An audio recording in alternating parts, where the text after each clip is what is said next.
Sir, Belagavi ಜಿಲ್ಲೆಯಿಂದ ಎಷ್ಟು ಹೋಗಿದೆ ಸರ್? ಬೆಳಗಾವಿ ಲೋಕಸಭಾ ಕ್ಷೇತ್ರ 10 ಜನ ಇಲ್ಲಿಂದ ಹೋಗಿದ್ದಾರೆ ಅಂತ ಹೇಳಿ.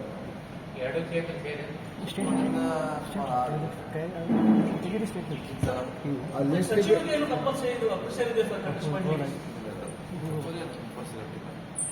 ಲಿಸ್ಟ್ ಬಿಟ್ಟು ಅಚ್ಚರಿ ಅಭ್ಯರ್ಥಿ ಆಗ್ತಾರೆ, ಲಿಸ್ಟ್ನಾಗ ಇದ್ದವರೇ ಬರ್ತಾರೆ. ಕೊನೆ ಗಳಿಗೆ ಮತ್ತೆ ಸ್ಪರ್ಧೆ ಮಾಡ್ಕೊಂಡು ಬಂದ್ರೆ ಬರ್ಬೋದು, ಹೇಳಲಿಕ್ಕೆ ಆಗಲ್ಲ. ಇಷ್ಟು ಆದ್ರೆ ಆಗ್ಬೋದು, ಇದ್ರಾಗ ಅಂತ ಹೇಳಲಿಕ್ಕೆ ಆಗಲ್ಲ. ಏನು ಆಪರೇಷನ್ ಹಸ್ತ ಏನಾದರೂ ಆಗ್ಬೋದು? ನಮ್ಮಲ್ಲಿ ಇನ್ನೂ ಕೆಲವರು ಇದ್ದಾರೆ, ಅವ್ರು ಬರ್ತಾರೆ. ನಮ್ಮ ಪಕ್ಷದವ್ರು ಅಷ್ಟೇ, ಬೇರೆ ಪಕ್ಷದವ್ರು ಇಲ್ಲ. ರಮೇಶ್ ಕತ್ತಿಯವರು ಬರ್ತಾರೆ ಹೋಗ್ತಾರೆ, ಈ ರೀತಿ ಸುದ್ದಿ ಇದೆ. ಏನು ಕೊನೆ ಏನು ಅಂತ ತೀರ್ಮಾನ ಆಗಿದೆ?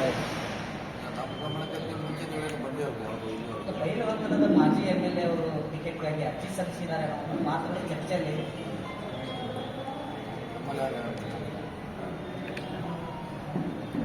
ಸರ್, ರಾಮ ಮಂದಿರ ಉದ್ಘಾಟನೆಯಲ್ಲಿ ರಾಜ್ಯಗಳು ಸರ್ಕಾರಿ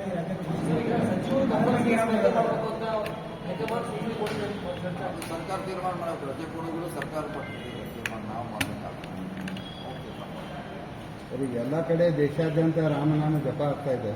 ಎಲ್ಲ ಶಾಸಕರು ತಮ್ಮ ತಮ್ಮ ಕ್ಷೇತ್ರದಲ್ಲಿ ವಿಭಿನ್ನವಾಗಿ ಅದನ್ನು ಆಚರಣೆ ಮಾಡ್ತಾ ಇದ್ದಾರೆ. ತಾವು ಯಾವ ರೀತಿಯಾಗಿ ಅದನ್ನು ಆಚರಣೆ ಮಾಡಿ? ಮತ್ತೆ ಯಾವ ರೀತಿ ಜನ ಮಾಡಬೇಕಲ್ಲ, ನಾವು ಮಾಡೋದು. ನಾವು ಶಾಸಕರು ಮಾಡೋದು, ನಾವು ಇಂಡಿವಿಜುವಲ್ ಆಗಿ ಜನರಿಗೆ ಬಿಟ್ಟಂತ ವಿಚಾರ. ಅವ್ರು ಹೇಗೆ ಮಾಡಬೇಕು, ಹೆಂಗೆ ಮಾಡಬೇಕು ಅದು ಅವರಂತ ವಿಚಾರ. ಅವ್ರು ಹೆಂಗೆ ಮಾಡ್ತಾರೆ, ಸ್ವತಂತ್ರ ಸ್ವಾತಂತ್ರ್ಯ ಅಧಿಕಾರಿಗೆ ಮಾಡ್ತಾರೆ. ಸರ್, ಈಗ ಅದೇ ಸಚಿವರು ಹೇಳ್ತಾ ಇದ್ದಾರೆ, ಒಂದು ವೇಳೆ ಸಚಿವರು ಆ ಕ್ಷೇತ್ರದಲ್ಲಿ ಗೆಲ್ಲದೇ ಇದ್ರೆ ಸಚಿವರು